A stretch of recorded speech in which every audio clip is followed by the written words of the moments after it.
Hello, everybody. We're just about to kick off our session at 12 noon Pacific time, 3 p.m. Eastern, and many other times around the globe. Just kind of some housekeeping details before we begin. First, the session's being recorded, so if you want to, because it's a discussion, if you want to participate but don't want to be on camera, that's fine. If you don't want your audio to be captured either, then you're welcome to use the chat, and either the presenter or me, the moderator, can repeat your question for the benefit of those watching the recording. If you would like to use the Zoom captions, you're welcome to do that as well. They are turned on. You just go down to the captions button and to activate them. Or if you don't see that button, it might be because your screen is a little smaller. Use the button that's marked more with the 3 dots, and you'll see the captions option in the menu that comes up. Last but not least, because today is dedicated to discussions, we encourage questions, comments, shared resources, and more in the chat. And so please use the chat as much as you like. And I'll let PJ describe how she wants folks to interact as she leads the conversation. But without further ado, I'd like to introduce PJ Golden, who's going to lead a conversation around the big D on campus that nobody's talking about. Hi, thank you, everybody. Thank you so much for joining me and taking some time to bravely join the big D on campus and discuss it with me today. I really do appreciate it. I'm so excited to be here at the Peralta Online Equity Conference. Again, I got to present last year, and I'm so excited to present again this year. If I can figure out how to, oh, here we go. There we are. We're moving now.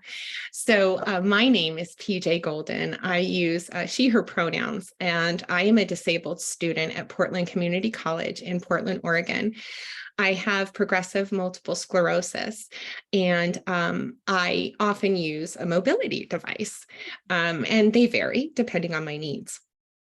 I also work at the college. I have a few jobs, a few part-time positions I've been fortunate enough to pick up. I'm working as an accessibility advocate in accessible ed and disability resources. I've been there for a couple of years now, and I am working as a curriculum developer for a program at PCC called the Illumination Project. And I'm also working as a peer mentor for our TRIO program. So that's me, and that's who's running the Big D on campus discussion. I have wanted to do some introductions, and I laid out an agenda for our time together along with a couple of goals. I was hoping that we would do some introductions, but Kevin really took care of a lot of the housekeeping that I was going to do. I have prepared, a short presentation on disability, accessibility, and higher education. As Kevin said, this is a discussion, so I'm hoping to inspire a discussion and have a discussion format type of communication going on. So please feel free to unmute yourself if you can, or raise your hand. It's very hard for me to, I'm on one screen on a smaller laptop, so it's hard for me to monitor the chat and present and monitor it all. So yeah, Kevin, would you mind monitoring the chat for me? Great. No problem.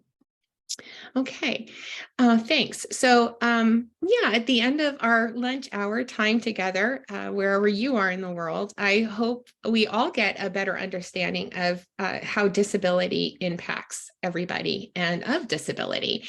And I hope that we all get to discuss and discover ways to be more accessible and inclusive for everybody, because disability is something that affects us all.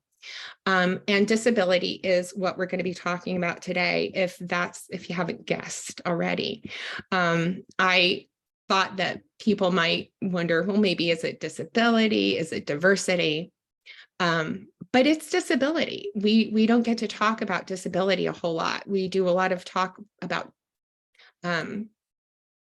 diversity, but disability isn't often included in that conversation. And so that's what I'm hoping to do today, is to focus on disability and create a safe space to talk about how disability affects us, affects our lives, and it affects all of us. It's a word that people usually don't talk about until they have to. And disability is really something that we need to talk about before we have to. And you really can't achieve diversity without talking about disability. Disability is the only marginalized group that anyone can find themselves in unexpectedly too. Most people that are disabled aren't born with their disabilities, they become disabled. So in the disability community, anybody who's without a disability is referred to as temporarily able-bodied, because disability is a natural part of life. And if we're all lucky to live long enough, we're all going to experience disability to some degree. I put together some data to help start us out. The U.S. Centers for Disease, the CDC, consistently reports that 20% of U.S. adults live with a disability. That's a good portion of us here in the United States. And that's with folks that are like significantly disabled, that say, hey, I have a disability, qualified disabilities, and there are many among us that are living with disability and aren't qualified, right, as disabled. But of that 26%, only 21.3% of them are employed. This number went up slightly. This is in 2023 too. These are the latest statistics, by the way, in the United States. Before the pandemic, it was consistently at 19.3%. During the pandemic, it dipped to about 17%, and it's gone up slightly since then. But to put that into perspective, compared to other marginalized groups, for instance, Black Americans, Black US citizens, 61% of them were employed in 2023. So you can just imagine like the intersectionality compounding these numbers. Disability, when you have other identities that are oppressed, can really do you in. Now, of that 21% that are employed, a quarter are employed part-time. I'm one of those part-time employed disabled people. So I'm on disability. I have 3 part-time jobs, and that I make up part of that percentage. This is important because there's a direct link between disability, unemployment, and houselessness. So I live in Portland, Oregon, which is in Multnomah County. And the latest numbers that we have are from 2015. And we know that since the pandemic, like it's been skyrocketing, the percentage, the numbers of homeless people have been skyrocketing.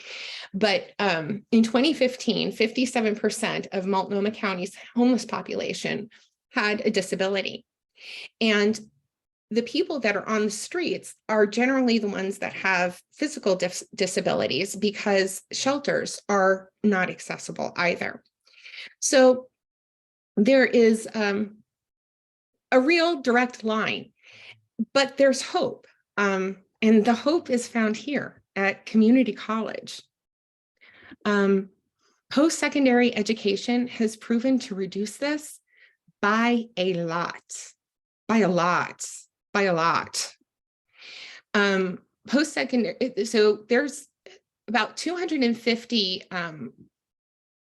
focused programs across colleges across the country that focus specifically on upstreaming students with disabilities and connecting them with employment.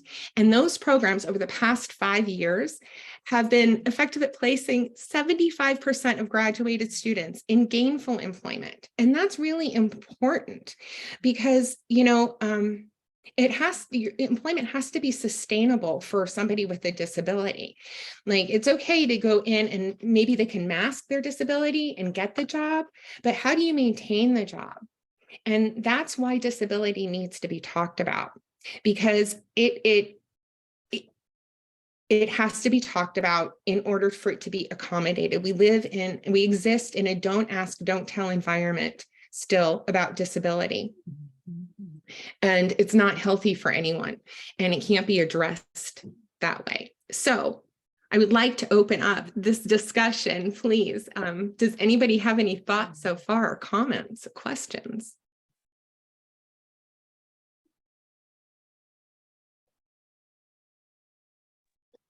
PJ, can you share a little bit about how those of us who are educators and not as familiar with, all the inner workings of the units that support students with disabilities on our campuses, these 250 programs around the US, obviously there's over 5,000 institutions of higher education. So if we want to support students, but not assume that that's their goal, what are some ways to begin those conversations in a supportive way, to identify how we can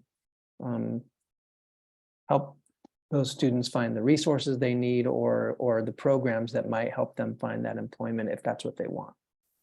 Thanks. Yeah, thanks for asking. That's a great question. Because we are the resources. We are the best resources that the colleges have. And I'd like to explain why.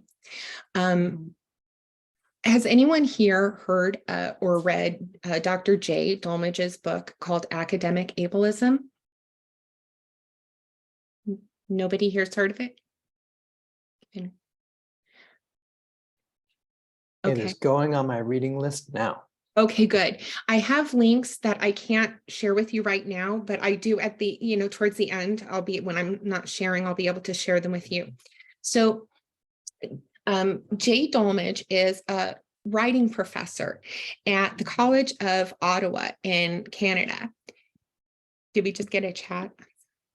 Oh, yeah. Amy's read it. It's an amazing book. Oh, I'm sorry here. See, this is why I can't touch things while I'm presenting. Okay, so Dr. Dolmage wrote Academic Ableism, and Dr. Dolmage is a writing professor at the College of Ottawa in Canada, and it became like an instant bestseller, and it is now available open source through the University of Michigan Press, I believe. I do have the link for everybody. But when you think about it, higher education has been reserved for the most academically, physically, and socially fit. Jay Dolmage talks about the steep steps of academia a lot in his book, and they talk about the both literal and figurative steep steps to a college education. And by design, post-secondary education is exclusive, right? It's supposed to exclude. It's not supposed to include. So all these pushes towards the diversity, equity, inclusion, and access, post-secondary education was not designed to be accessible. They, didn't want to be inclusive. That's the opposite of the point. So knowing that, that the institution itself was designed to be exclusive, changes are going to happen at a glacial pace, if at all. So when you ask, what are the resources that we can go to support students? Well, your guess is as good as mine as a student. I'm still looking. So you all are our best resources. We are our best resources, because the cool thing is that we don't have to wait for institutions to change their policies and how they do things. The law already gives us that opportunity. Sorry, this next slide just kind of went more on my point. I had defined ableism here too on the screen. If I need to slow down, please, give me some feedback here. If you want me to slow down and stop on a point, if somebody's got something to say. So I wanted to do some introductions towards the beginning. So I understood what everybody's role was at the college here, who's in the discussion group. Do we have mostly faculty or college staff or students?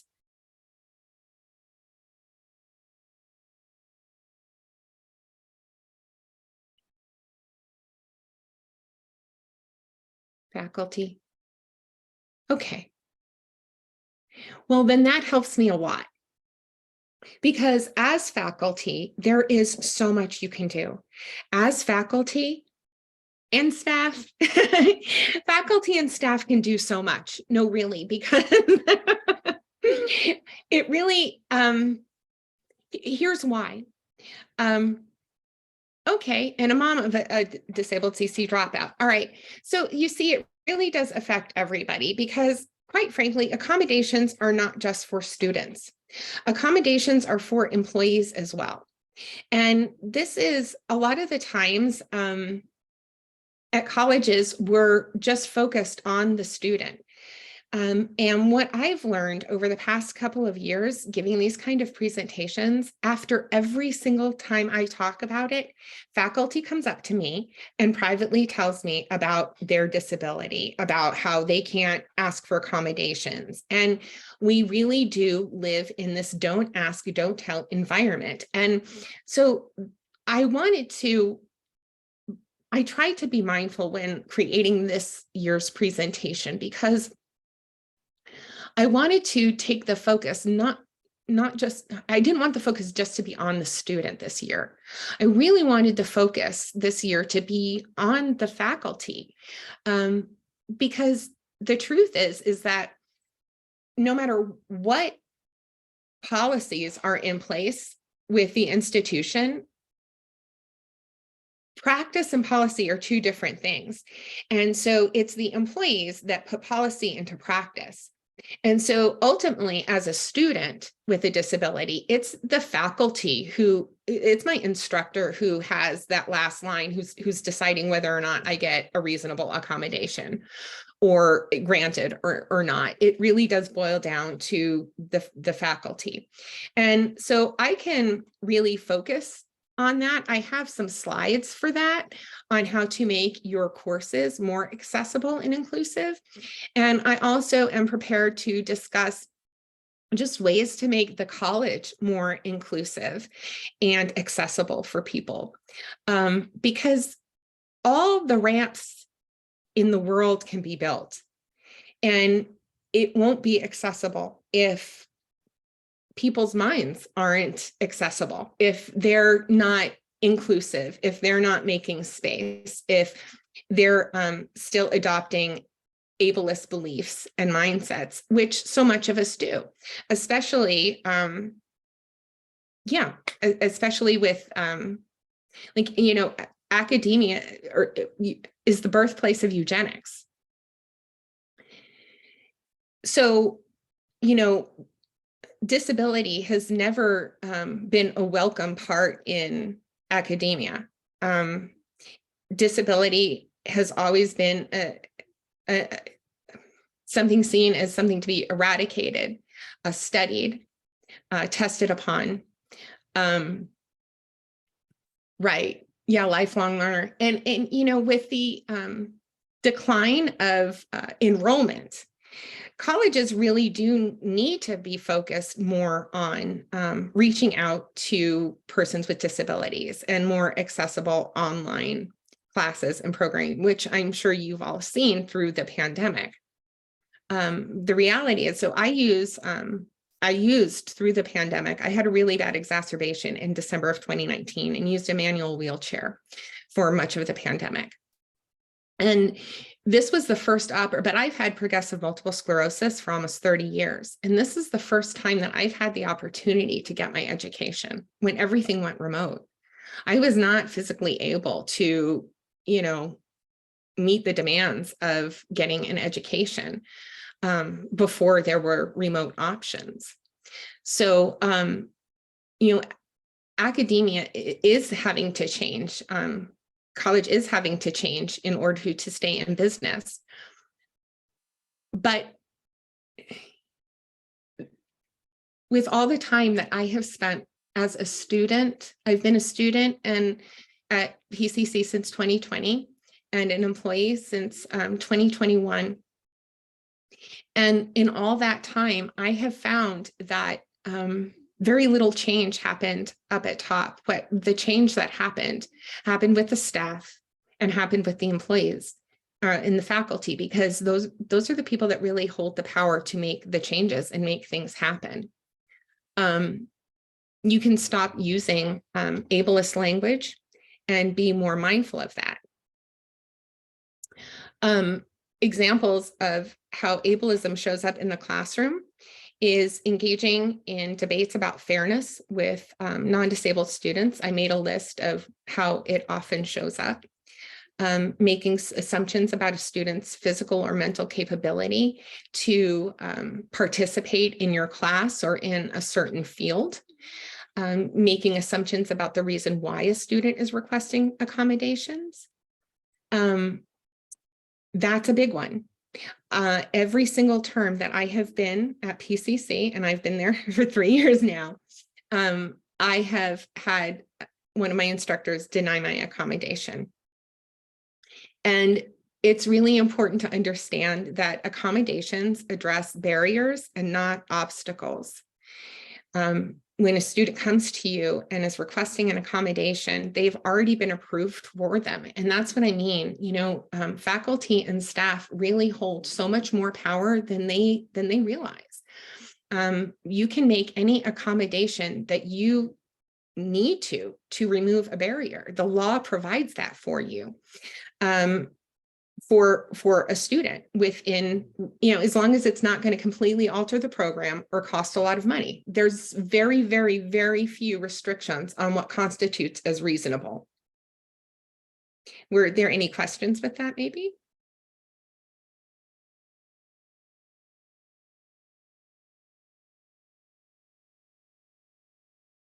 No?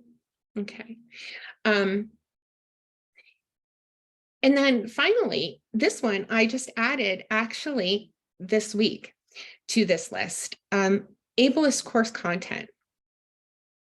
I am taking this term a philosophy class, and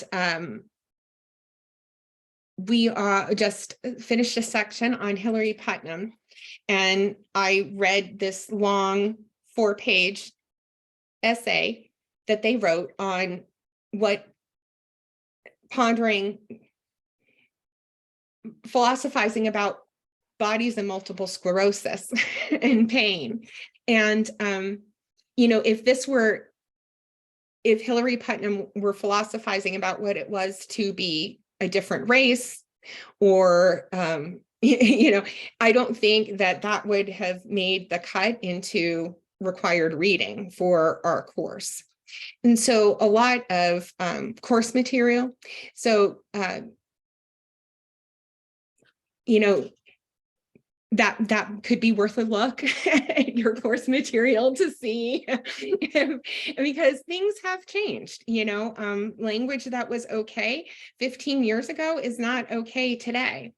And, students are changing, and they're approaching this material with a different world experience than they had 15 years ago, right? Bottom line, ableism is exclusion. And all of these things are ableist, not considering students with disabilities, not designing for students who are on the margin is exclusion. And again, higher education is already designed that way. So really, the inclusion lies in the people that make up these bodies, right? Inclusion lies with us. It lies within the staff and people like me who aren't faculty at the school, right? Pointing people in the right direction and letting them know where they can go to human resources, and not to expect too much, because human resources works for the school, so they're there to help the school. They're not there to help you. So, it's things like that's why we have to make this a more inclusive place. That's why we have to talk more about disability and make it more normal, because it is something that affects us all. And these institutions are not ready, and not ready to include us all. So ways to increase disability visibility on campus without, so again, institutional change is glacial, if at all. And these are some ways that we all can do this ourselves, right? We don't need to wait for the institution to change. We make up the institution, so we need to be the change that we want to see. And we can do that by uplifting student and staff disabled voices. Because again, this isn't just about students with disabilities. This isn't just about enrollment. You have, I guarantee you, a lot of colleagues that have disabilities. Many are going to be impacted negatively because of it, or already are. And could be you as well, or your child or a family member. So it's important that we uplift student and staff disabled voices whenever we can, in our curriculum, in our jobs, on our committees. The disability rights slogan is "Nothing about us without us." So often, so many of the policies and decisions and accommodations, right, are made about us without us. And the disabled voice is not represented at the table.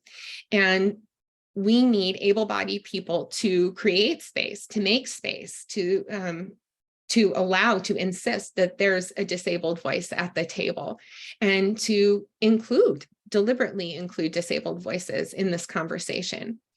One thing that's really, really exciting at our college, at Portland Community College, that we're doing is we're installing and promoting wheelchair charging stations. So, right.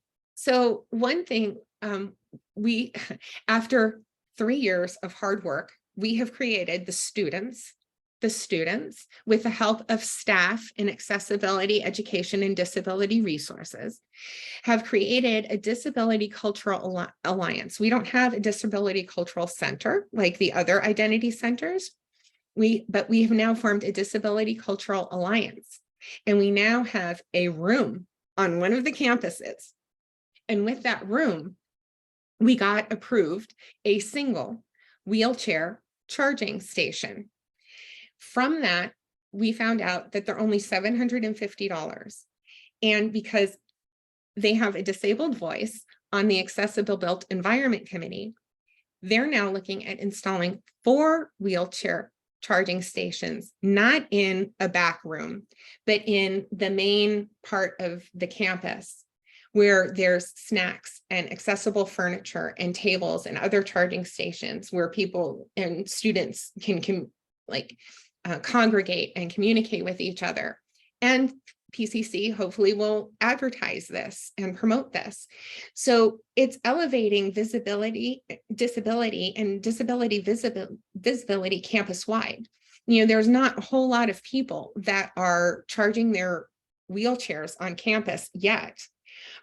But I know on my campus, there are a lot of car charging stations that are closer to disability services entrance than the wheelchair parking is.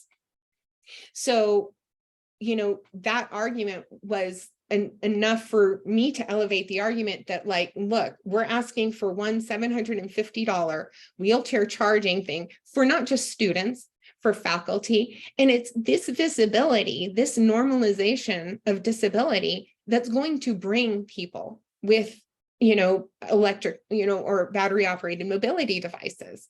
It's not just wheelchairs, it's other mobility devices that might need a charge. And when they hear about that, they will come, because for a while I used a power chair for about 3 years at one point, and I couldn't go anywhere. I mean, when you have a disability, planning your trip out, I never would have thought to go to PCC, and it just wasn't accessible. And so it still isn't. But these are things that make it more accessible. And that's how we will see more people with disabilities, because we exist. We just, don't exist in large portions out in the open yet. On college campuses. But another way is with the Delta Alpha Pi Honor Society. Sorry.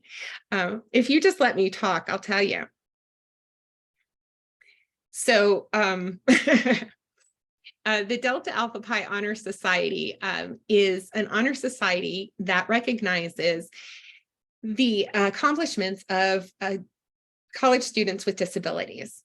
And last year was the inaugural chapter at Portland Community College, and I was the membership coordinator. And this year, I am the president, and it was really exciting. I created the Accessibility First Employment Week. It's a career fair with a week that. It's a week of professional development for local area employers, and followed by a job fair that joins them with Delta Alpha Pi students and connects them with employment and internships, and tries to start to change the narrative about disability and employment. You can design everything as accessible as possible by using campus resources. One of the things that we did at PCC and do often, we have a learning garden, and it's like a learning garden where students can go, and there's animals and stuff. Well, it's now accessible. And one of the things that made it so accessible was they designed, I think it was the woodshop department, designed an accessible picnic table. So they partnered with disability services and designed and built an accessible picnic table. So you know how traditionally picnic tables are like fixed, and like somebody in a wheelchair could only sit at either end, and it would be very uncomfortable. So this picnic table is designed where somebody in a wheelchair can sit anywhere at the table, in the middle of the table. And so it's really cool. I mean, you have all these resources as a college, and you can reach out to other departments to try out these projects and use these resources to build them, to build, better things, to innovate. Another thing that we've had going for the past few years at PCC since 2020, when the pandemic hit, we started having disabled student town halls every single month virtually.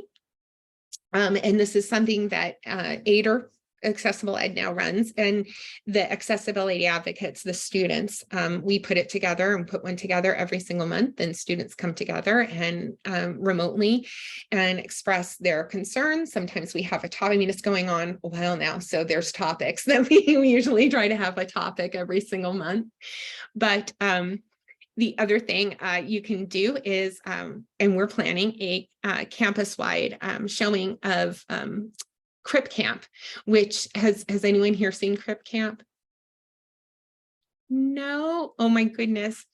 Crip Camp is a movie. It's on Netflix, but it's also on YouTube. It's free to watch. It was produced by Barack and Michelle Obama, and it's about the disability rights movement. And in the what was it? I guess it was 70s, in the late 60s, early 70s.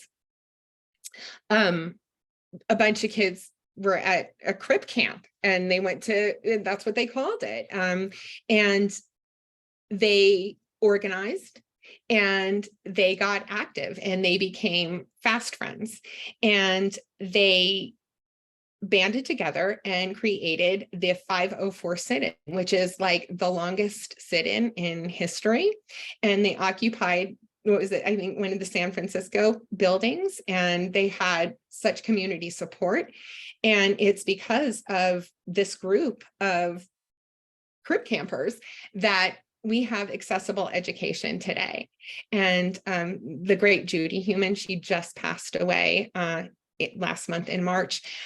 She's featured throughout. So I highly recommend the watch. It's free to watch. And again, it's in my resources and links that I'll share. But we're planning on showing one. And the Disability Cultural Alliance is going to be selling, I think, popcorn and sodas and things like that for a fundraiser. And so, yeah, there's a lot that you can do, that we can do to increase disability visibility on campus.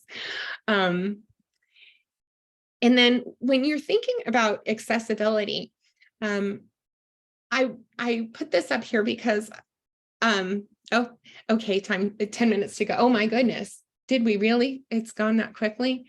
Okay. So, the accessibility check. So we've talked about ableism. We've talked about disability. We've talked about dismantling ableism. And now we'll talk about accessibility a little bit before we go. I'll talk about accessibility. I'm sorry, this wasn't much of a discussion. So, in my opinion, access shouldn't have to be requested and granted or denied. I put, not me, but somebody in 2010 did this thought experiment. I will read it. Imagine, if you will, a university where women or students are required to self-identify, provide documentation, and become eligible to obtain textbooks, take exams, utilize technology, or participate in field trips. We would consider such an institution to be absurd, and I can't see because now it's indiscriminatory in their attitudes and actions. So why, given the knowledge and technology we have available to us today, do we continue to require similar actions from disabled students? This was written in 2010. What does our technology and knowledge look like today, 13 years later? What do we have at our fingertips today? And how has that changed? Has that changed at all? No. So literally, my education lies in the hands of faculty and staff deciding whether or not to grant my accommodation, whether or not to remove a barrier when I need it. I love this quote. I really want to include it because this is how I feel. This is from a TED Talk by a person, their name is Kings Floyd, and their TED Talk was called The Cost of Failing to Design Accessibly. And it really costs us all a lot. Kings Floyd talks about how inaccessibility has deprived them of friendship, of gathering, holidays with family at houses, things like that, inaccessible housing gatherings. Not just them, but it's deprived other people of their community with Kings Floyd. And in that talk, King says, inaccessibility makes me so mad. I almost start crying sometimes, but it's not really sadness, it's rage. It's hot and bitter and biting because every time I see something inaccessible, I see exclusion. And I ask myself the question, why was I not good enough to be considered in this equation? Where was the empathy and the understanding in being accessible?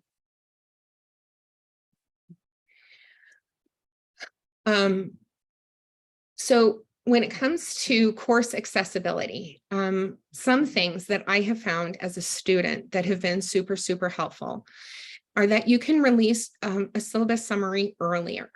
I know that I've heard it's a lot of work to put together a syllabus, and and that it can often, classes get canceled and whatnot. But as a student with a disability, I'm unaware of what accommodations I'm going to even need before the first day of class. I don't even get to see a syllabus before the first day of class. So each term, there was a comment. Let me check. This underscores the need for institution to implement standards similar to those that are a part of the Peralta Online Equity rubric. Accessibility is automatically built into the rubric. Exactly. So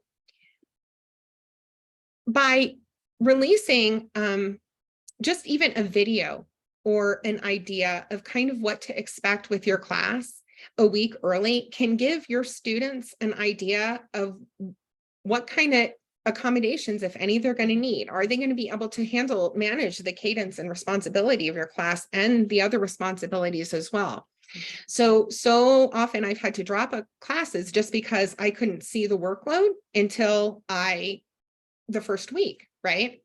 So, because that was the only way I saw what I was up against. So when students are coming with accommodations, they get like these blanketed approved accommodations, which is truly just the bare minimum. Like you can make any changes that you see fit for that student at all. And that you have that power under the law. It really is that simple. There are so many changes that you can and should make, not just deadline adjustments or something for in class that doesn't apply because it's online. I mean, I have been denied for the most literal, ridiculous reasons. And, that leaves the student adrift and they can either fight or just, yeah. So anyway, you can get in the habit of using image descriptions, visually, descriptive language. Make sure, please, all course materials are accessible and available in multiple formats. That's so important with online. Again, this is a problem I've ran into every single term, inaccessible materials. Most often it's because teachers have photocopied something, some material and posted that, and my screen reader won't pick it up. Eliminating unnecessary deadlines and allowing for resubmissions. How are we? We have a few more minutes. Okay. 4 more. Okay. Increase disability visibility in your course content. Include anti-ableism course content. It goes back to going through your course content and re-looking at the authors that and the voices that you're elevating. There is so much and so many voices out there on multiple topics. To include somebody who's an expert and has a disability. That's the best part. And we have the internet now that where it's so available to us to easily find these other and better resources to include. And then finally, the best thing you can do for a student is never deny an accommodation request, ever. There really is no reason ever to deny an accommodation request. The first thing, if a student asks for accommodations, find out if they already have been approved. If they haven't, let them know you're there for them and help them get to disability services or AIDER or whatever office you need to get them to get through that process. And, if it's a request that you don't feel like you can accommodate, reach out to disability services or accessible ed. That's what they're there for, to help you navigate this process. They don't expect faculty and they don't want faculty navigating this on their own. Work to find a solution, because that student is left adrift. When they ask for an accommodation, it's because they've met a barrier, not an obstacle. And so they can't get past that until a solution is met. And it can always be found, So I think that's probably my last takeaway. I left with the King's Floyd, and thank you so much for taking the time, making the time. I'm sorry this wasn't more of a discussion, but if you give me a second, I'll get out of here and share the links that I've been talking about for so long. Perfect. And you can also share those with me, and I will post them on the website in conjunction with your session description, because we know some folks are watching the recording and won't have access to the chat. Okay, thank you. And thank you, Joan and Scott. I appreciate that. Thank you, Kevin. And thank you, everybody. Let me grab those links. As you do, I think Joan and Scott are correct that your passion about this is palpable, and it's just wonderful to have you share these ideas and strategies with us, because it's so important. So, and as your title says, it's not being talked about. So I'm glad that you're creating the conversation space for it. Thank you. Thank you. And I put together a feedback form. If you could take a moment, I would really appreciate any and all feedback. I am a student and I'm learning. And so again, any and all feedback would be greatly appreciated. And let me get this other link for you.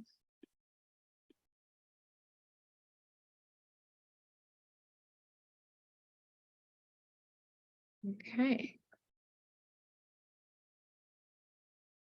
And that's the resource page. Thank you. Yeah, sure.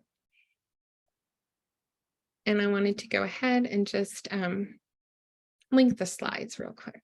Oh, yeah, I did link the slide presentation. I did that already. Look at that. There it is. Thank you, earlier me. Okay. Everything's linked. Everything should be good. And please, yeah, my emails are on there. Reach out should you have any questions or anything. If I can help in any way, I'm happy to talk about this anytime. Wonderful. Well, thank you. I am going to stop the recording, but it doesn't mean you have to leave the room. Sure.